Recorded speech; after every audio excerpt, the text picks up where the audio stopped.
Have you ever wondered how you can unlock new opportunities and knowledge that can truly change your journey as an African immigrant? Then, you're in the right place. Welcome to the AIM Expert series, where we bring you insightful sessions, packed with practical strategies from top experts on topics that matter most to you. So, if you're looking to grow your career or understand the US system, then grab a chair and don't go anywhere. Now, let's get started on today's session.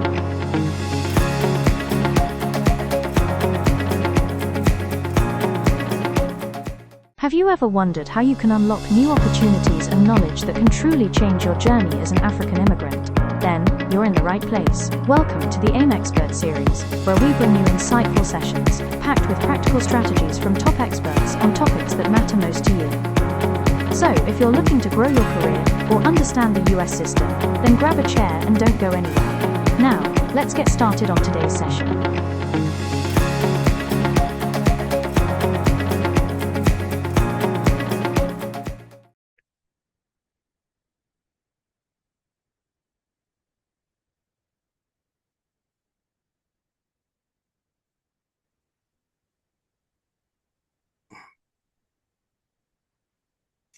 Share your screen. I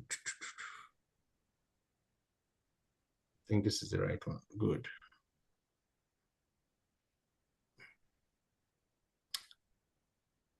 Can you see my screen? Which one are you seeing? The I am collective, the PowerPoint. This one. Okay, good. Let me. I think you're sharing the whole thing. You're not sharing the presentation. I'm You're not sharing sharing the main. Yeah, that's it. I have two screens. Yeah, but I feel like I So think the one with the full screen. You're not sharing the one with the full screen. You're sharing the one that has the slides by the side. yeah, that's what Yes. I'm trying to. Okay. Yeah. Okay, good. All right. So, the major thing is about most people still, make mistake comparing. I work as a cybersecurity consultant, and before that, I've worked as an analyst. Majorly, analysts most time lay hands on tools, and as a consultant, you are expected to know everything about both IT, whether the hardware, the software, and the cybersecurity itself. So, but the goal is for anybody that is planning to become a cybersecurity consultant, there's a key things has changed. We have moved from traditional environment to cloud environment. I know you know about Amazon, AWS, Azure, and Google. So those are the new environments that most when I say entity, most companies are moving into.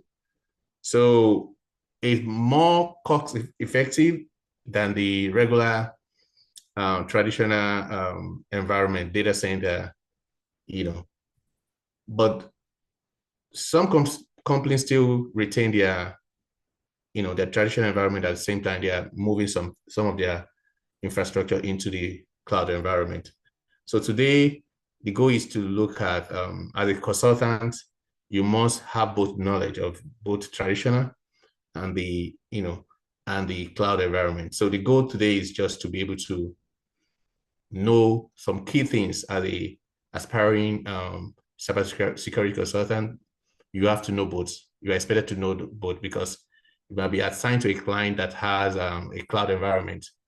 So, for instance, I'm assigned to a client that has a cloud environment and you are using AWS. I'm expected to know some syntax, some important keywords in AWS environment. So we're going to be looking into that today as we move on. You'll be able to know one or two things that the same name, it might be different name in the cloud environment, but they still do the same thing in the traditional environment. So, well, let's go to the next slide. The goal is to think as a consultant. Consultant, your work is not like a traditional or regular technical person that lay hands on tools. You have to understand the business, the data, the systems, and the threat before recommending controls. For instance, I do have clients in the retail environment. I also have clients in the aviation environment.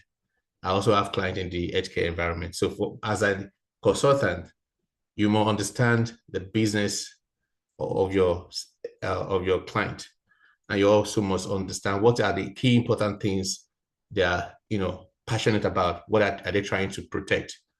For instance, in the in environment, one of the key things they are more after is protecting their patients' personal identifying information.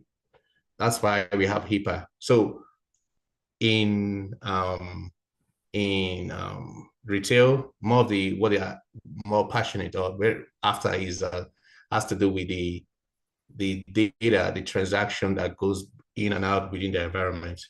So as a consultant, you must have idea of what business does your client, what business are they into, and what are the kind of threats that they are that is posed to the environment. For instance, in the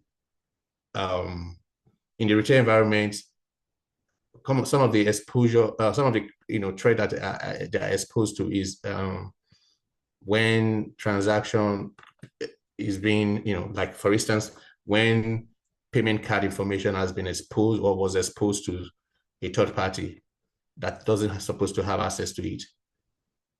Before you know it, that those customers that they have their information or their credit card information, if an hijacker have access to those information, they can take control of those card information and start getting funds from those card information, from those card data. So you have to understand as a consultant, so the client I'm working with is a retail. What are the things that they are trying to protect? Transaction, payment card information. In healthcare, what are they trying to protect? Personal information. That's not personal identifying information, PII. So that is that. As a consultant, you ask clear question, validate answer with evidence, and document what you observe. We don't just take the word of our mouth. We always want to, we gather evidence. And evidence can be, for instance, configuration of an hardware. Maybe let's take Microsoft for example. You have to take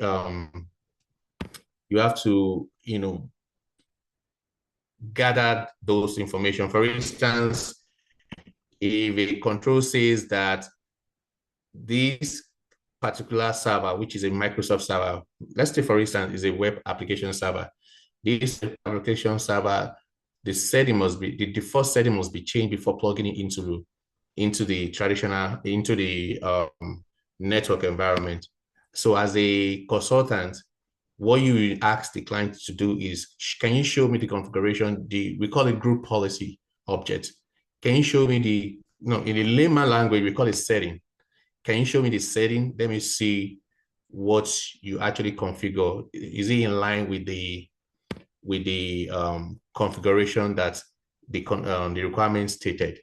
So you have to take a screenshot of this evidence, document it, gather that into wherever repository you guys are using, maybe database that you guys are using. And after that, you have to be able to write the report.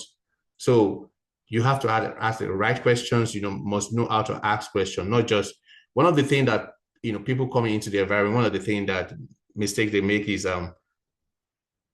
one of the hardest people to work with is the hardware guys, the engineers that have spent a lot of years in the company. So, and they have very little time. If you ask them to show you a configuration, they're always going to be reluctant to fight back. They don't want you to see their configuration. Maybe, that can expose them in terms of if they are doing the right thing or not. So you must be able to, see how you can maneuver and ask them the right questions.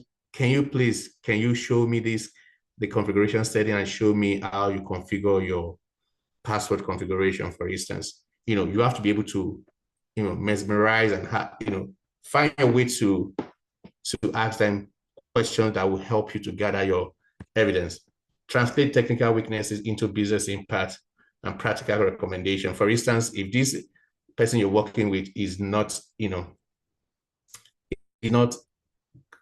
coming along in terms of showing you, giving you the right evidence, you must be able to let them know that the consequence of him not doing that, just let them know that, I'm working on the same thing with you. The goal is to make sure that you have the right control in place, so that we can know, if not, we can know how we can go about it to implement the right control to secure your environment. Let them know that you are the same thing with them, not that you are there to antagonize them or try to expose them. So you have to be able to translate technical weaknesses into business impact and practical recommendations. As a consultant as well, you must be able to, because you're expected to know a lot of things. You're a consultant. Consultant is just an ordinary name. A consultant is someone that have deep knowledge about all the areas in IT. So you're expected to be able to, give them recommendation of what control, what solutions, what technologies that they can adopt to secure that weaknesses that is identified during your validation. So you're expected to do that. Know when deeper specialist expertise is needed. I just mentioned, this is what I just explained. You expect to know a lot. So one of the key things about consultant is you read a lot. It's an ongoing process. You have to be, be at the edge of your game. If any technology comes out, you have to be able to know how it works. You don't necessarily need to know how to lay hands on it, but you just need to know, be able to say something. You have to go above and beyond as a consultant. The next slide. Remember I told you we have the cloud environment, which is a new terrain that people are moving into, and we had the traditional or on-premises. Sometimes we call it on-premises, physical or company managed data center, server, storage, switches, router, and firewalls. So the firewalls are more, and the router are more of we call it network security controls. So you must know what firewalls do. As firewall is mostly used for segmentation. Firewall is like a door of your house. You knock the door of your house. Somebody knocked the door of your house. If you don't want them to come in, they won't come in. So that firewall is the entry point, inbound and outbound of traffic in your environment. So you must have a knowledge how firewalls work. You must know how route the right IP or the traffic to the right channel. So switch is used to enhance the environment. It enhance the movement of traffic. I won't go more into that, but as a consultant, you are supposed to know what switches, what router, what firewalls does. Storage is used to store. We have database that Linux have their own, AWS have their own. So servers, you can use servers for anything. Server is also can be a storage as well. We call it storage. So you must know what server is. Server is the enterprise of your small computer. So organization manage hardware, OS, application, and security controls. That's the traditional environment. So the company, that's where you see a CISO, and you see is more when you have a data, you have access to data, but you don't know where the data is being accessed. So it's like is in the I'll get to that point when there's some platform as a service, infrastructure as a service, software as a service. I think that will be better when I get to that point. I will just jump then when we get to the cloud, to this particular point I just made, the platform as a service, that will make sense when I get to that place and what cloud is all about. Okay, so this is cloud. What is instance? Instance is a virtual machine. A virtual machine is a prototype of your physical machine. So there's a server. The way it works is there's a server somewhere in a data center, and for AWS they have a data center in Washington, in Virginia, and other parts of the countries. So they have the data center, they have all of the physical infrastructure there, and what they do is they created a virtual small servers, small machine, which is inside the server. So it's like a software. It's a software. If you have heard about VMware, they are kind of one of those pioneer of virtual interface of virtual environment. So what AWS did is they created virtual systems, virtual machine in a traditional server. You see your server, it hosts a lot of virtual computer inside of them. So what instance means is a virtual machine. A physical server on a virtual machine running in your data center. That's what I explained. There's a physical machine already. They now created a virtual machine inside the physical enterprise server. And that's what we call instances.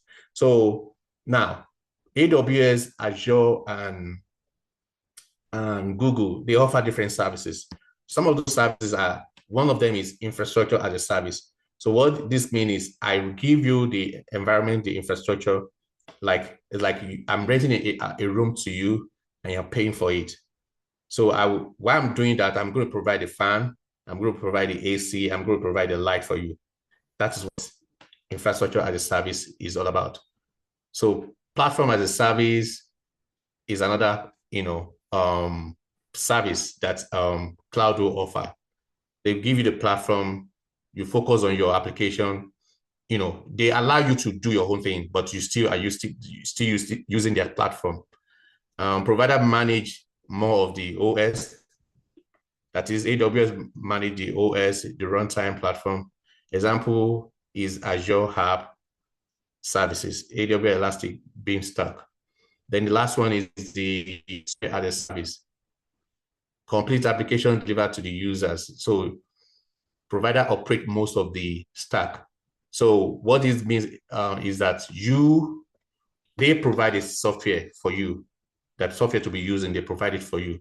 So cloud services, one of the benefits of cloud services, it gives you ability to avoid having a physical environment that is very expensive to run. That's one of the good things that cloud environment provided.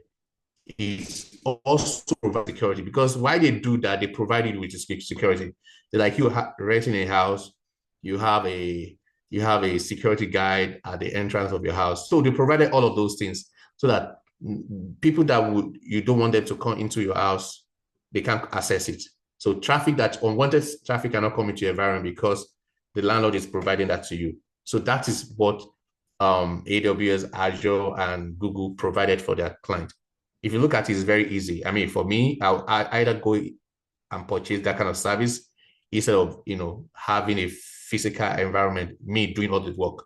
All I need to do, they provide me, I pay for the service, they give me the credential to access, and I go in, create all the boxes, all the services, all the virtual machine I wanted to host.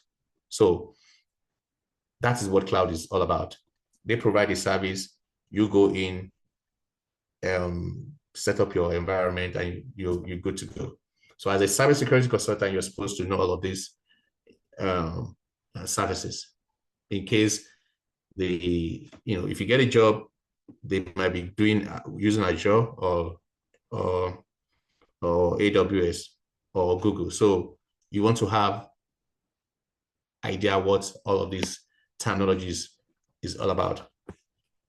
And one of the things, before I move on, you can even get a job as a salesperson in AWS. So you're expected to know these things.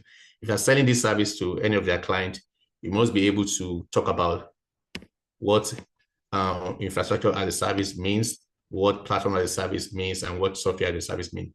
So there's opportunities in this environment as well if you decide to, move into sales in the security world.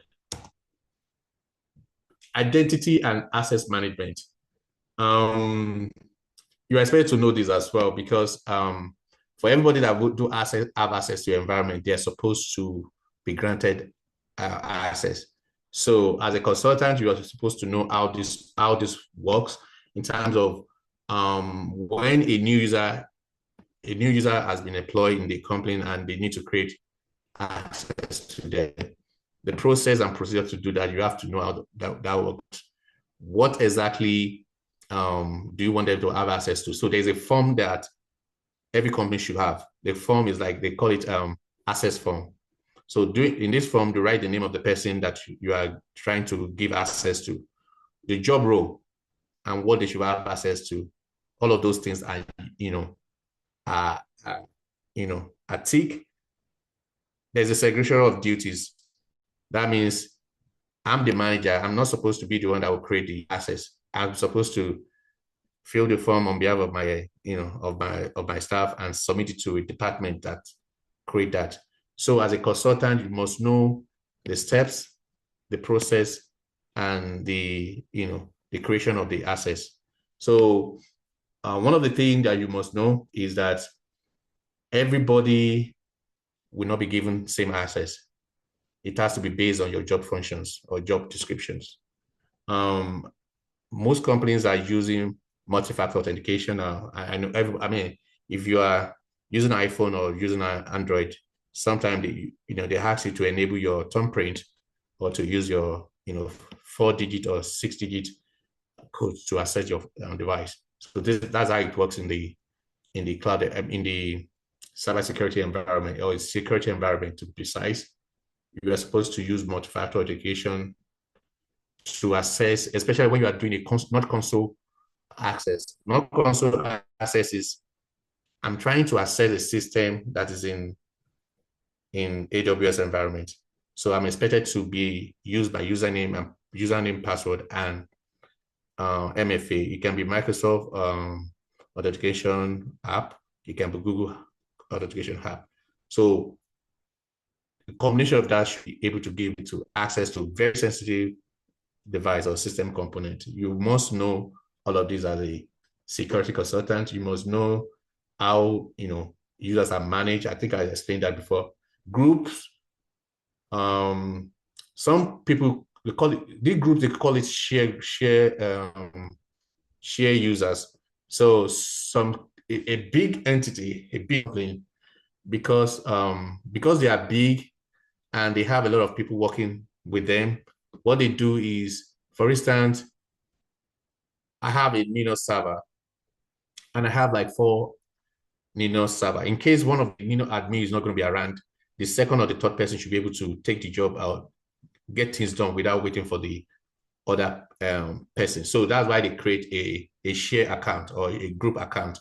That is, so this group account, you have the same username and password to access whatever they want to access, maybe the Linux server, for instance. So there have to be a process and procedures in place to manage group users. So as a consultant, you must know that process. You must know that, okay, what happens is one of these people, one of the members in the group got terminated. How are we going to do that? So there's a process in place that is, once somebody leaves the environment, they have to be deactivated immediately. The access must be deactivated immediately, and the password need to be changed immediately. Because who knows, the person maybe the person was terminated or got terminated because of shady deals, or maybe they noted that he or she did something wrong, and the person might want to pay, get back with the company.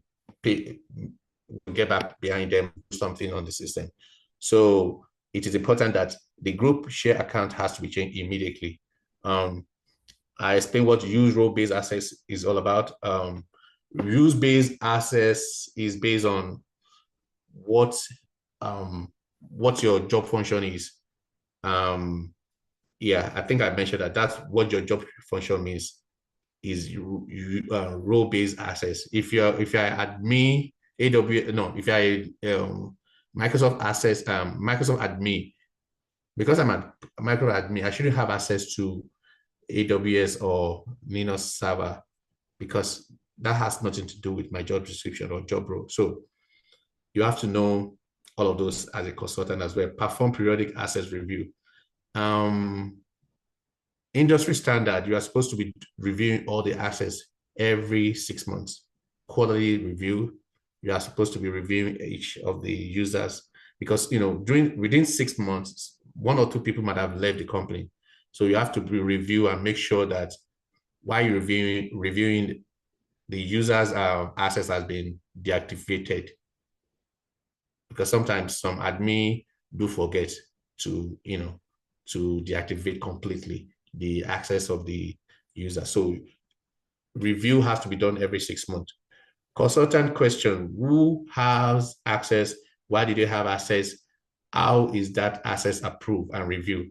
Remember when I was talking about the process and procedures on identifying and creating users? These are the things you must know as a consultant. You must know, okay, Mr. A, what are you doing? What is your job descriptions?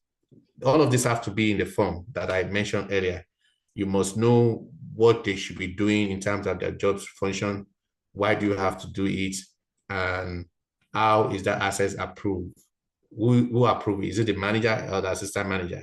Or nobody has approved? Because that could happen. So if there's no a robust procedure in place, things can be get done. Or in a small company, because they don't have segregation of duties, there, just one person is doing all of those things.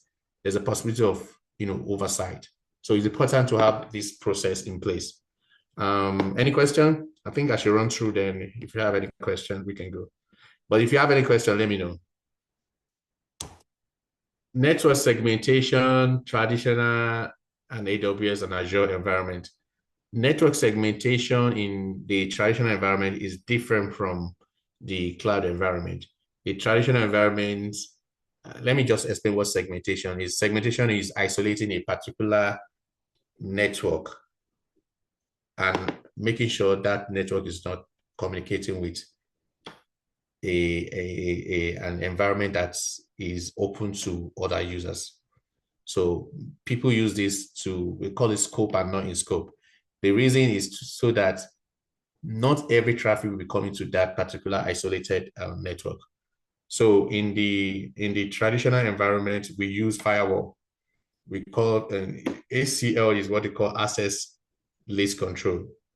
That is configured in the firewall that allow this particular IP into this environment, deny all. So, or deny all. So there's a particular IP address that you configure, that the admin we configure, that we always allow anything that is not, any IP that is not listed in that IP list will not be allowed to go into that segment, right? So they configure that in the firewall. But in the AWS environment, instead of using segmentation that like the traditional, they call it VPC, virtual private control. So they use VPC for segmentation. That is in the AWS. While in Microsoft, they use VNet. This do the same thing, but it's just the difference between the cloud environment and the traditional environment. But the goal is just to segment, to isolate a particular segment or virtual environment from communicating with unlisted, from avoiding it to communicate with on the IP that is not listed. So that is what segmentation is all about. So as a consultant, you must know these terminologies. You must know the different, what in the cloud environment, they call it security group. Firewall is referred to as security group.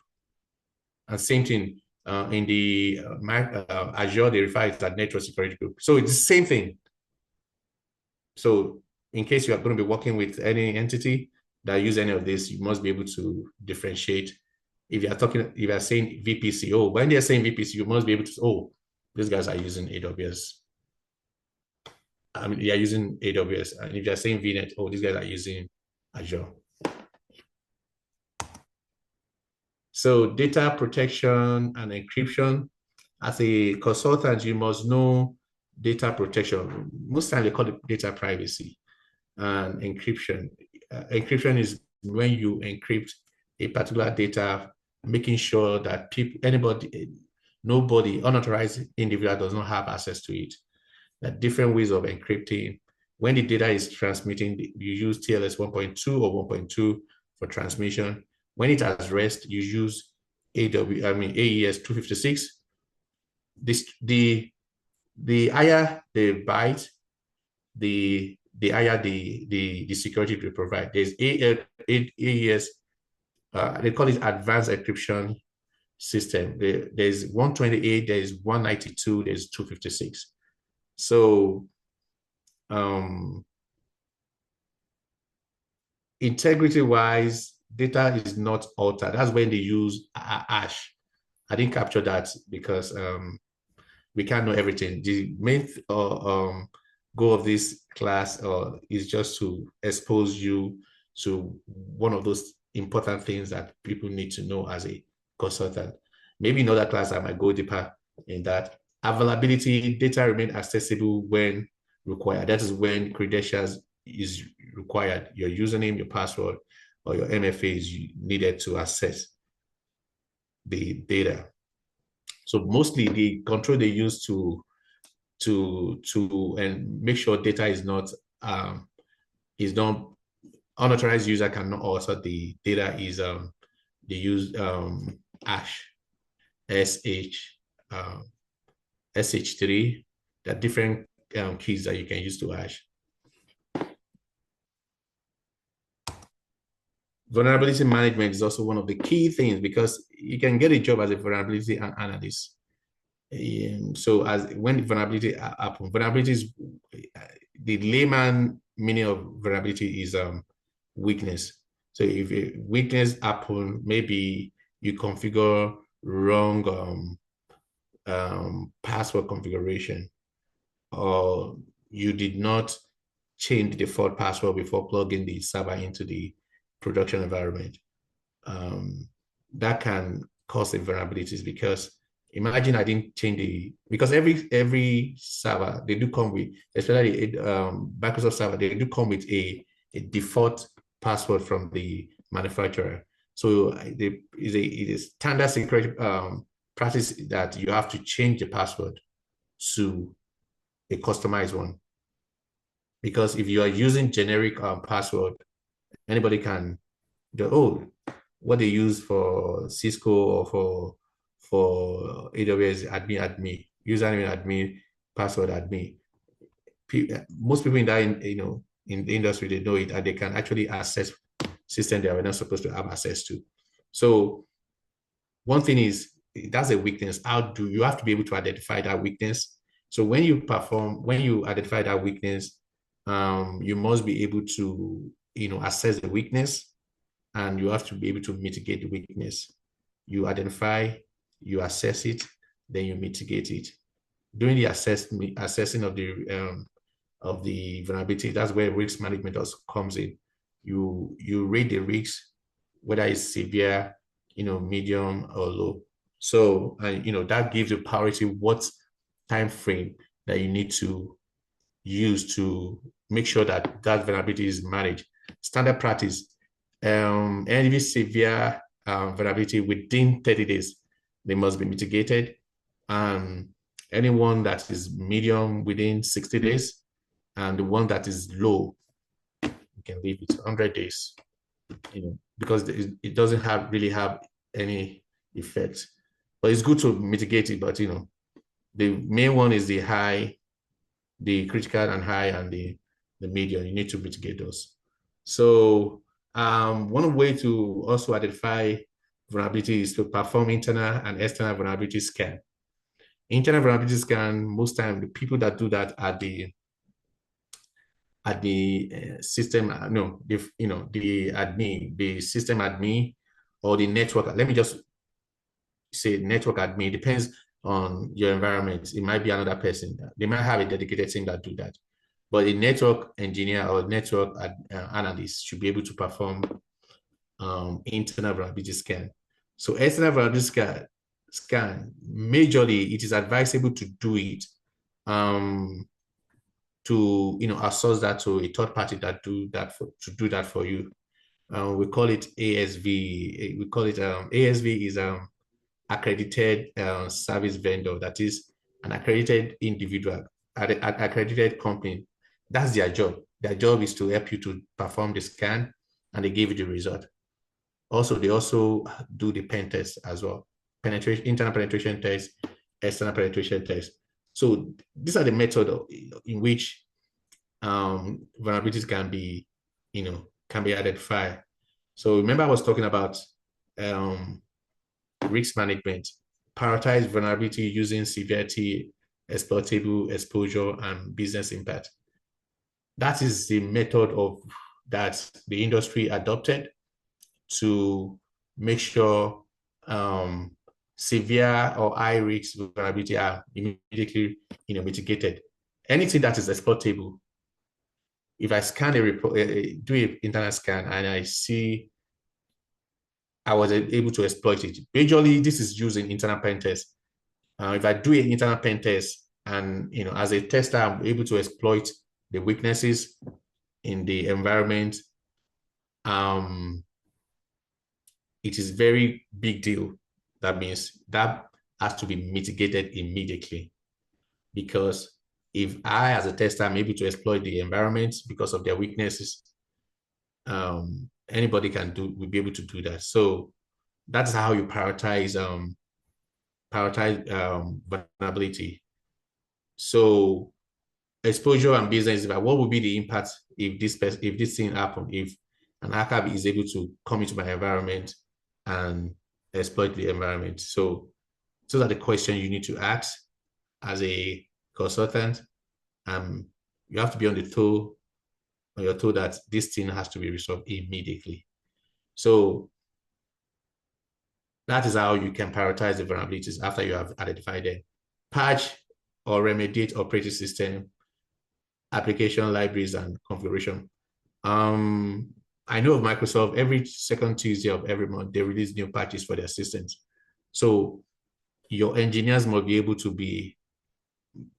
look out for that and apply those patches to any of their systems. If that doesn't happen, that can lead to exposure. That can expose the environment to exploitation of vulnerabilities as well. Track your finding to closure and perform rescan to verify the remediation. So remember I told you about scanning. Once the scan has been identified and it shows high or medium, the next thing is to mitigate it. Once mitigation is done, you have to tell them to rescan again, because you want to make sure that the vulnerability that was previously identified is no more in existence, has been taken care of. A consultant should verify the process, scan coverage, areas of remediation, and overdue exception. So you remember I told you about, as a consultant, we deal with evidence. So you tell me, I've just completed the scan. Can I have the report? Can I see the report, please? You have to be able to see the report, go through the report, and make sure that the previous vulnerability that was identified has been mitigated. You have to see it. We don't just go by the word of mouth. So that is vulnerability management for you. Compliance framework consultant commonly encounter. We have the PCI, protection of payment card account data. Remember, I was telling you, as a consultant, you must be able to understand the business that your client is doing. If your client is in the retail, PCI is one of the requirements, or part of one of the framework they have to comply with. NIS is more of the federal government, and most companies adopt NIS. There's NIS 853. There's NIS 30, 830. There's a lot. NIS have different publication. So as a consultant, you don't have to do everything. Like me now, I'm in the PCI DSS environment. But I do know how this works. I know the NIS frameworks, and that's what I was talking about. 853, 830. 830 is more of the risk management. 853 is where most of the frameworks, every framework go to NIS to capture what they needed to implement in their environment, in their world. For instance, PCI do go to NIS to capture some of the controls. The 12 controls that PCI have, I believe, were retrieved from NIST. So it depends on which businesses your environment is doing, or your client is doing, that determines what framework they will be implementing. ISO, most of the ISO is used in the Europe world. So if you're working with a international company that have that are situated in different places around the world, you expect to know ISO as well. SOC is a trust service control. We have SOC 1, SOC 2, and you expect to know that as well.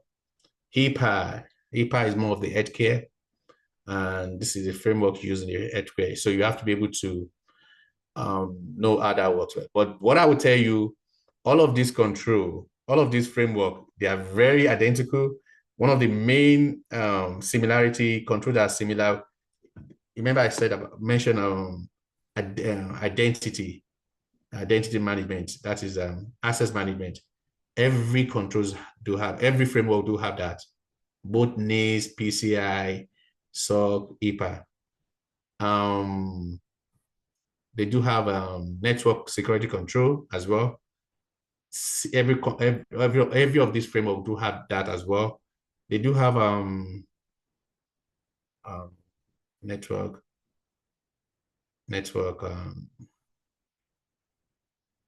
assets. They also have log. Yeah, log. After this, we get to log. They have log management as well. Every of these are the common controls. If you know it in one of the framework, you can do any of this framework. So the goal is for you to know all of these particular controls I just mentioned: your network security control, your log management control, your access management control. I think those are the major things. Yeah, central logging and monitoring, traditional versus cloud. In traditional, they do have a particular server dedicated to manage every access in their environment. And so, environment, some of them is the Splunk, some of them is Microsoft Sentinel, QRadar, Greylog, Wazoo. He's not mentioned there, but Wazoo is one of the log management system that they use in the traditional world. They use it to monitor every activities. It's like an audit trader that is capturing whatever everybody is doing. Which website are you going? Which system are you accessing? So that is the kind of system they use in the traditional world. AWS, well, they use CloudTrail. It do the same thing like that. What the traditional does, what QRadar or Wazoo do. Amazon Watch collect metrics log and alarm for monitoring resource and application. For instance, if anybody do tamper with any unauthorized, if anybody tamper with any file that is he or she was not supposed to, access, the Cloud Watch will alert the admin, and they will be able to investigate that an individual do access an unauthorized files. So in Microsoft Azure Activity Log Record Subscription, they call it Azure Monitor, is a primary monitor platform for metrics, just like what I mentioned, just like what CloudWatch do. Log Analytics Workspace can centralize query Azure Monitor data. So Log Analytics Workspace also is like what CloudWatch do, is monitoring, is looking at pattern, is looking if there's a pattern, because they already configure it to monitor a certain pattern. So if you do something that is against those patterns, it's alert the admin, and they'll be able to investigate. And so as a consultant, you must be able to, have knowledge how this works. You don't need to be able to lay hands on it. You just need to know how it works. So when you're working with your client, you can, when you begin to talk in their own language, they will understand that, oh, this person actually knows what he or she is doing. Incident response plan in traditional and cloud environment, they are similar. Maintain a documented incident response plan with defined rules. So this is similar in every environment because the same incident can happen in the traditional environment and the same incident can happen in a cloud environment. Example of incident is that an hackers, because so hackers, it takes them for a hacking event to happen. The hacker, they are always in the environment within 3 months. And that's why it's good to do internal scan, external scan, or pen test, because we're able to discover. So if an hacker is going to go, any hack event is going to happen, the hackers are always in the environment in at least 3 months. So you must have a response plan. If this happens, maybe they take down one of our server, one of our web server. How do we mitigate it? What are the things we should be doing? You have to have the plans in place. So a plan is drifting down and you have to test those plans. For instance, if a server goes down, what is the backup? What should we do? And you have to test it.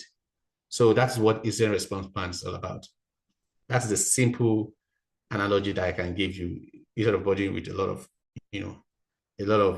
technical jargons. So, and this did happen. What are the things? How do we respond to those incidents? And how do we, contain those incidents? So there have to be a plan in place, and those plans must be tested annually. That's a tradition. That's a industry standard. Those plans have to be tested to make sure that, if it happens, we actually have a plan in place. So there are different ways of performing the plan. There's a tabletop approach, when you guys sit down on the table and you just, what you do at the table is just imagine this thing happen. What will you do? It's just an analogy but the real life is you intentionally, create an incident and see how your team will respond if that incident happen. That would be real-time incident test. So it depends on which one the company you're working for they want to go by. If they want to go by with the tabletop approach, that is good. If you want to go by with the real time, it's good. I think it's good to go by with the real time as well, because you want to see their response, their reaction to an incident if it happens. So I just give you an example of a cloud response may involve disabling credential, isolating instances, snapshot, and reviewing audit logs. Those are the kind of incidents that can happen in the cloud environment. And it can happen in the physical and in the traditional environment as well. So after the incident has happened, there needs to be a lesson learned when your team will need to discuss, okay, what do we learn from this particular incident? And how can we make sure this doesn't happen again? It is important to do this after every incident. I think that's all for incident response plan. I intentionally put this because it's more of the Azure. Docker, most of the people that use this are the application developers. Docker and Kubernetes. Docker packages, you use Docker to deploy applications in the Azure environment. Kubernetes manage, containers. Kubernetes is like the engine room of the containers. It helps the containers used to deploy application to run. It's like the engine room or the engines that enable Dockers to work. Security assessment and evidence. This is more of the auditing part. When you are doing audit, you have to define the scope. When you are defining the scope, you want to get your inventory. I think we should take this in another class, maybe in future. I think I've taken this before when I was showing network diagrams and what inventory is. Network diagram during the scope, you have to sit down with your team and analyze the network diagrams. That is when you determine, okay, this particular segment or virtual private environment, what are you doing there? Are this network, are these segments, are they communicating with each other? So during the scope is when you do this. You define the scope. When the scope is defined, before you define the scope, you have to have your network diagram in place, and you have to have the inventory. So your inventory must be shown. What you have in inventory must actually be highlighted in your network diagrams. And that is when you know what is in scope and what is not in scope. Any area that is not transmitting or processing or storing sensitive information is considered to be out of scope. But every segment that is processing, that is storing or transmitting sensitive information are meant to be in scope. So if a particular segment is not doing anything with the sensitive information, there's no need to be, for them to be in scope. For an environment that is processing and transmitting and storing sensitive information, those are the areas we need to focus on, and that's what should be in scope. That is a simple analogy of what should be in scope and not. So you review the network. I mentioned that earlier. You review the network, determine the flow of data, interview the control owners, the stakeholders, the system owners, all of those people, admin, they need to be on seat during the scope meeting. You need to interview them to determine what I just explained, and you need to gather your evidence. You gather evidence such as the system configuration, what control did they configure, what control did they configure into the firewall. The firewall's rules, they are meant to be reviewed every 6 months. So before they make any changes, they have to go through a change management process, and you have to create a ticket. They have to give you the ticket they created before those changes are made. And you have to review the report. I've covered this kind of report. You have to review those as well. Make sure that those vulnerabilities identified in those reports are mitigated. And you have to check the approver, who approved the changes. So these are the evidence, some example of the evidence that you have to validate during your assessment. Document findings, I just mentioned this, I won't go. So good evidence must be relevant, complete, and from the correction assessment period. As a consultant, evidence is your best friend. You must make sure you gather your evidence before you close the assessment. Risk assessment, connect technology to business impact. I have mentioned this at the course of this presentation. Remember, I was talking about how risks are vulnerabilities are identified. Assets and sensitive data, threat, vulnerabilities, existing control. So you have to identify the asset. For instance, what are the sensitive data that, or the asset and the sensitive data, what are you trying to protect? And what are the data? What are the system component that is processing those data? Those are the things that need to be protected. Then what possible threat are they exposed to? Vulnerabilities, you have to be able to identify the vulnerabilities and determine what control. Do you have any existing controls in place to mitigate those vulnerabilities? Okay, evaluate the likelihood. What's the possibility of, if this system is hacked, what is the possible likelihood that, okay, what's the likelihood that this event will occur again? Or what's the likelihood of this system might be exposed to risks again? So you have to be able to evaluate the likelihood of a vulnerabilities or a threat reoccurring or on the system. Business impact, what would be the impact to our business? If this happen, are we going to go down? Are we going to be able to serve our customers? Control effectiveness, you have to determine that the effective control you have in place, is our control effective enough? How do you do that? You have to be able to do incident response testing to determine those control can actually, stand against any control, against any threat that might be exposed to them. Risk level, you have to be able to rank the risks of the vulnerabilities: high, medium, low. When you do the ranking of the risks, that is where it determines what kind of priority that you are going to give to each of the vulnerabilities if they happen. Like I said before, if you have severe or high risks, you are meant to respond to them within 30 days. Medium is within 60 days, and low is 100 days or 120 days. It depends on your environment, but standard environment, the severe and the high risks are supposed to be responded to within 30 days. So that's the way the risk management, you have to be able to restrict those threats or vulnerabilities.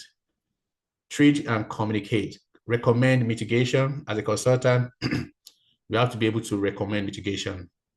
That's why you have to be on top of your game, read ahead, read different security news and see what they did in the environment.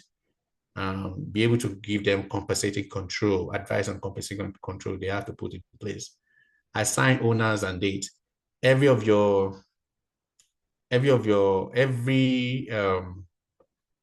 infrastructure, the system infrastructure or the network infrastructure must have an owner, must have somebody that is monitoring or that is in charge of it.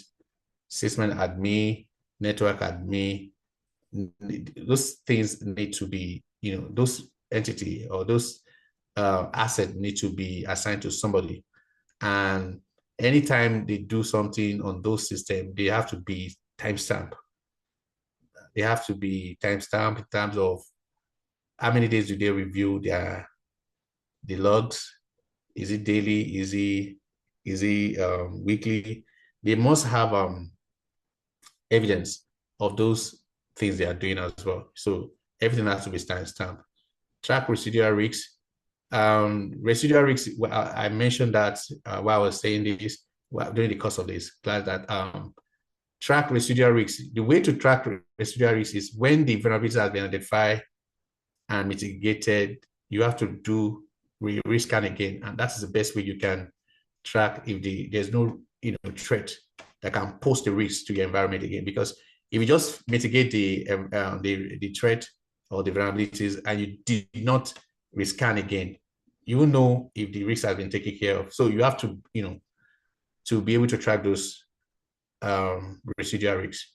Explain the risks in business language. Be able to simplify or break technical jargons into a simple layman language so that they can understand what you are saying. So that's the best way to communicate to your audience. So 90 days roadmap for an aspiring cybersecurity consultant. Focus on, within first 30 days, focus on networking. Know all of those networking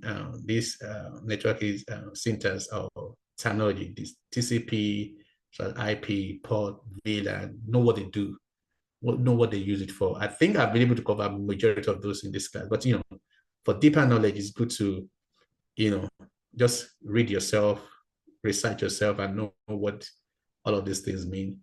Day 31 to 60, you can actually create Azure or AWS accounts and create your environment, a lab environment yourself, so that you know how it works. And day 61 to 90 days, study PCI, NIST. All of these things are online. You can download the PCI framework, the NIST, the ISO, just understand them. And you can, Google how, AI is in town now. You can actually, ask AI, how do I access PCI framework? How do I assess NIST? How do I assess ISO? It's going to give you what step by step on how to assess it. And if you're able to read those things and you go for an interview, they will know that you have the knowledge. And if it's an entry interview, that they won't put much pressure on you because they seems to know that it seems to that you do have knowledge about how this thing works, this step by step. That's what they actually want before you get hired. So, and the good thing about PCI is PCI has a template to write findings. So you don't need to bother yourself. You just need to know how the controls is being tested. Writing findings, you get there once you get the job or move into that environment, you will see, because they will give you, every company have a customized way to write a report. So they won't want you to come with the old way of you writing a report.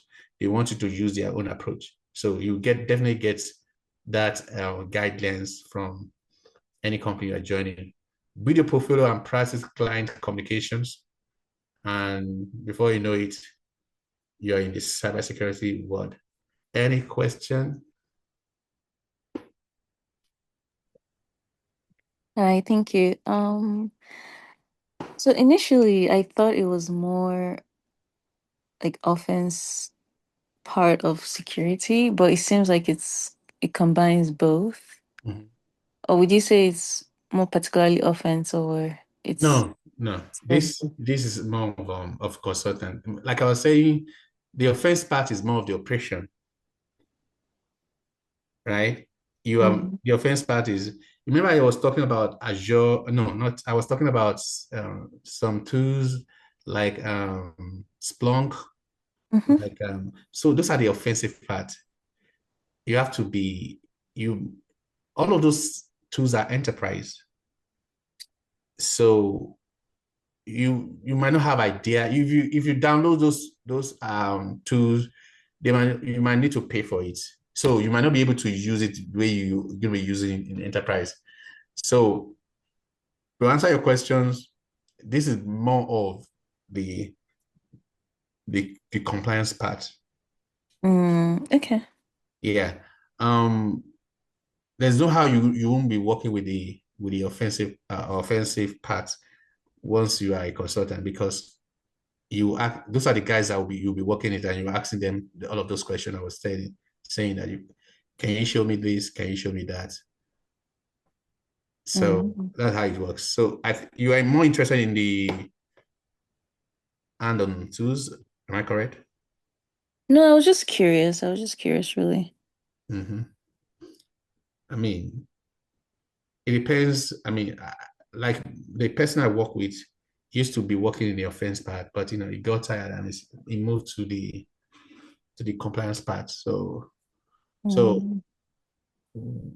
you can, once you are in one particular area, you can switch to another, if you know what I mean. You can switch to, because you do have knowledge how it works, but the only thing is you have not laid hands on tools. So, and if you have been laying hands on tools, if you want to move to the compliance side, you seem to have more edges because you know how it works. And what you are doing now is make sure anybody you're working to are compliant with the industry standard, with the framework that your company or the entity you're working with is actually practicing. So that's it. Thank you. You're welcome. All right. Is that all the question you have? Yeah, I was thinking, so what are the kind of job titles for a consultant? So is it like just cybersecurity consultant or? No. Like they call it, it depends on the company you're working with. So you can be PCI,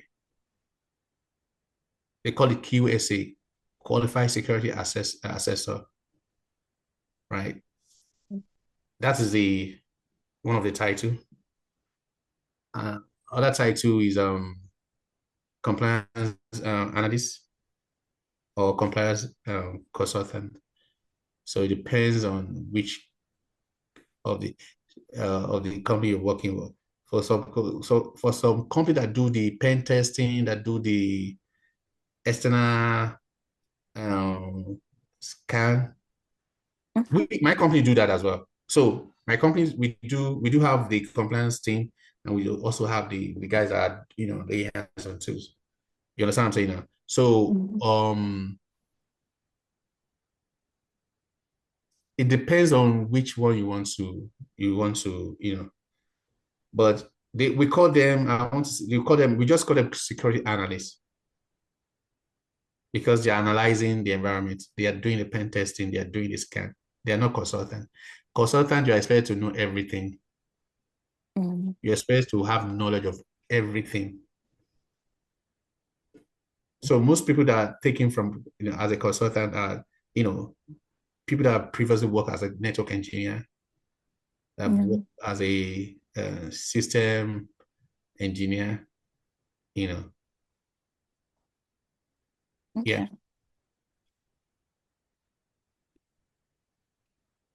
Thank you. Those are my questions. you're welcome. Mr. Namdi, I think we're good.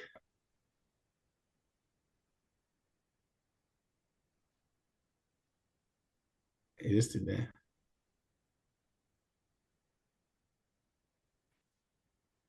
Are you based in Atlanta? Yes, I am. Okay. You said you work in SIM? Yeah, I work as a SIEM content developer, SIEM, well, most particularly Splunk. Splunk? Yeah.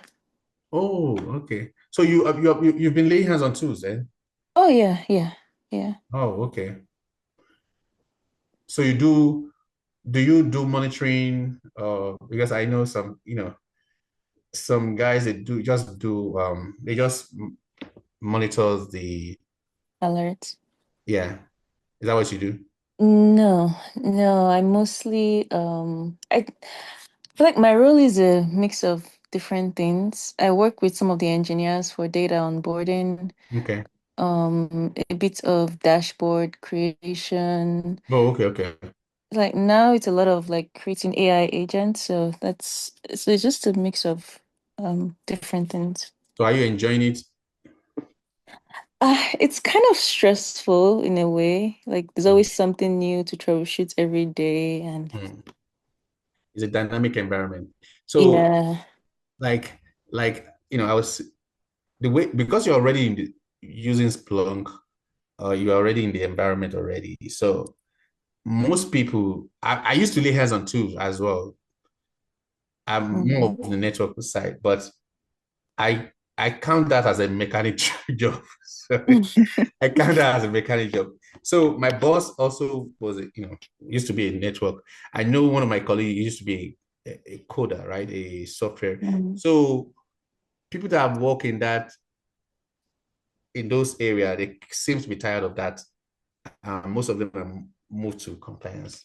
I don't I see why because it's really stressful. It's like sometimes even when you're done with the job or you're done for the day, it's like you're still thinking, you're still troubleshooting, and it's like it's not everything AI can even help you Mhm. as well. So So because we have process in place, we have step-by-step process in place. So we mhm. just go through, I do this, I do this, I do this, I do, then I write. Although if I do analyze a particular, for instance, I analyze uh, a pen test and there's possibility of exploitation, I will definitely you what compensating control you have in place. They have to be able to provide me. So what I'm trying to say in essence is we have procedure in place that if this Mhm. doesn't work, just go to this. Mm. If this doesn't work, just go to this, and that's it. If they can't provide for you, that's the end. They are not compliance. Good to go. Then you write your reports. Have you Are you always guys? been in Mhm. compliance? Me? Mm-hmm. Yeah, Oh, okay. yeah. It's more flexible. More flexible. It's not every time I have to be on the system. You know, once I'm assigned clients, I work my clients. Once I'm done with them, we see another year. Then another client comes in. You know, But the thing is, exposed me to different environment. I work with, client in the aviation, in the healthcare, in Mm. the e-commerce, So it's kind of, it provides opportunity to learn new things. But the thing is, there's a process and procedure in place that I have to follow. So is compliance more of so like the PCI Mhm. NIST I mentioned? So is it more of making sure that their systems are Mhm. following those? Yeah, yeah, yeah. Mhm. Mm. Like, so as a SIM engineer or content person, you you are supposed to be doing some, maybe your engineers will be doing that. Um they are supposed to be, every configuration they do, they are supposed to be documented just somewhere. For Mm. every like changes, they have to be making every changes, they have to be authorization before they make changes. Mhm. They have to be gather all those logs for 12 months. So I'm sure somebody is assessing them as well. Maybe you are not part of the team that sits in the assessment meeting. So they must be able to, everything you are doing, somebody, maybe your system owner or somebody is gathering those information. And whenever an auditing team or assessor comes in, they must be able to present those things as evidence that we're doing what we're supposed to do. Mm. You understand me now? So, Okay. or maybe, some companies do, they do hire a third party to help them to monitor their environment. I don't know, maybe that's where your company, the company you're working with, that's what they do. But it's a big environment, it's a big industry. So, Yeah. all right. I think we have, I'm sure we've gone beyond the time. I think Mr. Nandi seems to be busy, so I'll just end the call. Yeah, I was going to tell him that I think the reason why some people, or maybe people that registered did not join was the link in the registration was not working. Because when I tried initially clicked it, I Oh, okay. think it was the link for the host, and it was giving me a message that, oh, you're not the host. Oh, okay. I will let him know then. I'll let Yeah. him know. In case of next time, so people will not be. Yeah. All right, we'll try. You have a good one. You too. Thank you very much. Bye. Bye.